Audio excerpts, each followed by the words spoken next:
Let's start off with, of course, the odds-on favorite to win the ACC, which is, of course, Clemson.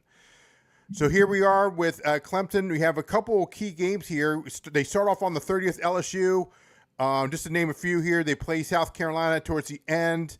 SMU, UNC, Georgia Tech, Boston College. Their team total here is 9.5. Over at minus 152, under at plus 124, courtesy of our friends at DraftKings. So what's your thought here for the Clemson Tigers?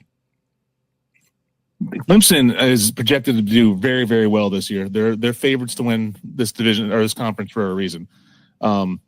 They have probably the best quarterback coming out, Cade Klubnik. He looks really well. Looks really good.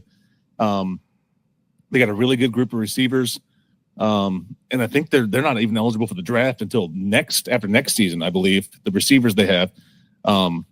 They have a new defense coordinator, Tom Allen, and people are excited for it in Clemson.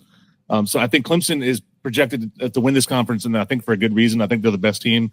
But remember last year, Louisville beat Clemson late in the season, which surprised everybody. So they're known to slip up from time to time. Right. And it's been a couple of times since Clemson, a couple of years since Clemson's been that dominant force, like where they're competing for national titles at like almost every year, pretty much from the ACC, right? Mm-hmm. So it's kind of saying are they going to come out the gate swinging and be that national championship contender, or are they going to be like this Clemson of the last 2 or 3 years, where they have like a slip up and it makes them not in that top 5 teams in the nation?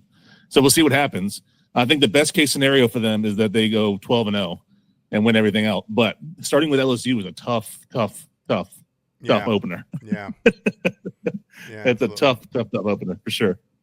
I think worst case though that they'll be 9-3 at worst. And so I would take over their win total for sure.